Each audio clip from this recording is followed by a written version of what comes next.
And here he is, Charlie Langton. I made it. Here for the verdict. I made it. Hello, everybody. Lots to talk about, including the story that you've been covering this morning. More school threats. I can't believe this. I was up in Richmond, a nice area, northern Macomb County. Been there. It's just a nice area. However, since January, I think they went back on the 2nd or 3rd, they've had not one, not two, but 3 school threats.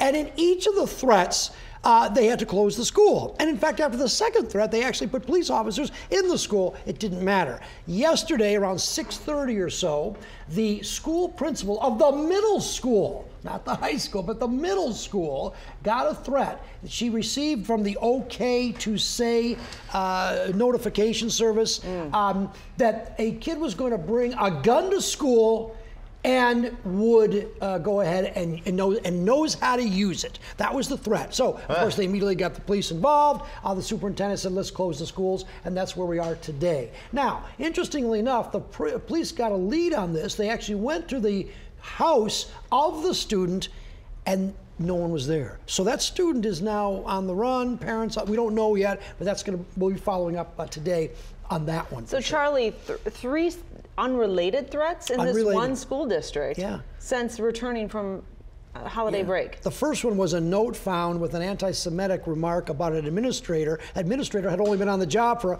couple weeks or so and then resigned because the administrator didn't want to deal with the threat. So they lost an administrator over this. And there was one last week as well, another threat. So, yeah, these are all... It's baffling how it continues to happen. I think social media has a lot to do with it. It's a guess.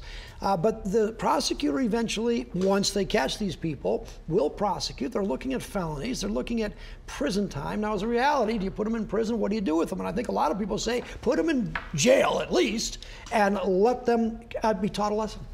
I mean, this is just shocking. And then we talk about this threat from Sterling Heights Stevenson yesterday at Utica. Yeah. So this student tells the teacher, or gives a message of it to a teacher that I'm going to follow you home, bludgeon you in your driveway, cremate your body. I know the temperature at which bones boil, and I'm going to kill your family.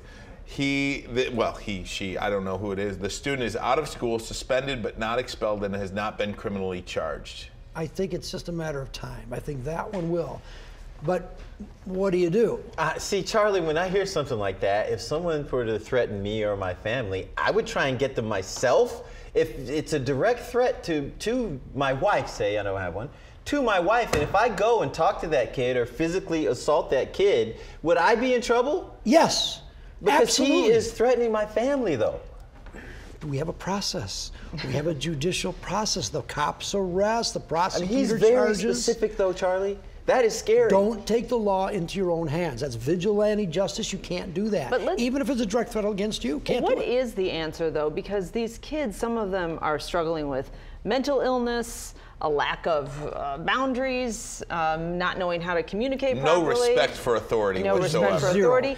And I mean, we can't lock up all these kids. You can't. I don't know what maybe suspend them. I think, what do you suspend? Some people like to have a day off. I don't know what the being suspended from high school, I don't know if when that's you make punishment. a threat like that, there should be some kind of direct punishment. We should be able to get the person, put them in jail. Suppose and give you're them wrong. Some kind of Suppose you're. So I know you want to say that you want to go out and take the matters in your own hands. No, I don't want to take it in my own hands, but I want the that. police to do something. Well, they are. They will. I mean, they will get these people. Charlie? It takes a while. It takes a while. I mean, why? You know why? I don't know. I'm giving them time to find the house. Because a lot of these threats, though, are made social media. So if I text something, you could steal my phone and text something. It wasn't me. There's got to be a. You got to be doing an investigation. You got to do an investigation. Yeah, because it's an anonymous reporting. Okay to say, I could say, I know somebody who made a threat. So and that's not admissible. It's all hearsay. Yeah. So it's not quite that easy. New hire that's Jewish, you get a great new hire. There's a threat. Right.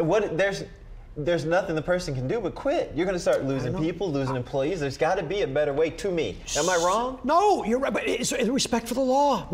I mean, some students, not all, but also, some students locking up kids in jail is not the answer either. But maybe it is, though. Maybe it It'll is. Stop them from going to school with a gun. And you take them right out of school in handcuffs, and you parade them right through the school. Yeah. And you teach them. And I tell you, maybe kids ought to go to the jail. Maybe kids should go to Children's Village or the equivalent of a juvenile facility or the jail. We used to watch that, by the way, when I was Scared Straight? Yeah. Scared Straight? Yeah. Listen, I don't know. That's not my, not my thing here. But I would think that we need something to start. We have a school thread in Taylor, I understand. And there was another school thread, Oak Park afterwards last week. I mean, there's become so a joke many. to these kids. I know. All right, the conversation continues with Charlie Langton. This is a debate over religious freedom in Hamtramck. So the question was, and it's been answered now, should the city allow residents to sacrifice animals for religious purposes? Charlie, what is this one all about? So what's the backstory on this? Well, the backstory is that there are a lot of Muslim people living in Hamtramck from Bangladesh, from Yemeni, and other places. And in some rituals or services for Muslims, they sacrifice animals. It goes back to the Old Testament of the Bible. Abraham, prophet Abraham, God wanted him to sacrifice his son. He said, okay. God said, no, do an animal instead. So it goes back. There's actually a feast of sacrifice. It's Eid al-Adha, and I'm not pronouncing that correctly, but it's a very legitimate Muslim service. So some people want to take an animal, a lamb, a goat, a cow, and sacrifice it at their home. Others say that's not sanitary, that's not right, they shouldn't be able to do it. So they had an ordinance proposal in Hamtramck. It was heavily debated this week, and by a very close vote, the city council voted to allow the sacrifices of animals for religious purposes. A couple little rules there. Can't do it where it's out in the open, and you've got to tell the city, then the city has to go back and inspect the fact that you cleaned it up. Other than that, that's what happened. Very controversial, though. Interesting. Wow, that is fascinating. Very, very controversial. So I went to Hamtramck. Hamtramck is a fantastic place, by the way. Yeah. It's really so full of culture and history. So I went into a little Yemeni restaurant. I sat down, had some Yemeni food, and we just talked to people. Yeah. And the people from Yemeni, they have a little different spin on how they practice their faith. And then the people from Bangladesh, they have just a little different. So, but people were coming together. We were eating food and talking about it. It's not that common to sacrifice animals today, but many people go to the slaughterhouse, Eastern Market, and there are other ones where they slaughter their own animals at the slaughterhouse and then bring the meat back. And they don't waste the meat. They give a third of it to yourself, a third to the poor, a third to family, etc. So it's a ritual that is still practiced today, except the issue is they want to define how you do it. But apparently in Hamtramck, assuming you clean it up, you could have an animal sacrifice in your house. For what it's worth, they did go about it the right way. Their community talked about it, they voted on it, and however you feel about it, the process was properly done. That's what you are supposed to do. The community did it for itself, and they agreed, and I think it's great. And what's interesting is, for the first time maybe in any city, Hamtramck has an all-Muslim council and mayor. So all of the leadership at Hamtramck is Muslim. And so it shouldn't surprise anybody that this issue, that's really most associated with Muslim people, although other religions do it too. Jewish people sacrifice chickens, I understand. That came up at the meeting too. And so there are other animal sacrifices. But in Hamtramck, it's Muslim, and they discussed it. It was controversial, it was contentious, but the process worked. Good.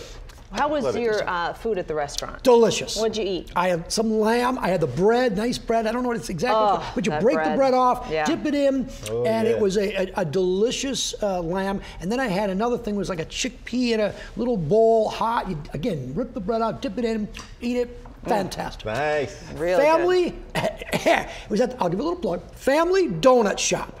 Yes, they make donuts in the morning and this really great Yemeni food. That's awesome. That's smart. It's also a smart business. Great stuff. Very great stuff. Man, we are so lucky with our Diversity. the diversity of cultures we have Metro here. Detroit is awesome. Food and all kinds of interesting things, religion and all of it. What do you got tonight, Charlie? Rupert's going to interview the Vice President of the United States, so we'll be talking about that, and Joe Biden, and all kinds of things on Let It Rip tonight, starting at Good job. The 30. documents? You got a pen? I do. I'll tell you what's going to happen. Here we go. I'll tell you what's going to happen. If you Okay. support the Vice President and the President, you're going to love the interview. Okay. If you do not support the Vice President not or the gonna like it. President, It's gonna be the worst thing you you're ever not saw. going to like the interview. I It's will going to be a write terrible that down. interview. I got it right here. You got it? You heard it Write you it heard down. It here first. All Tune right. in anyway, Very good. but you heard it here first. Yeah.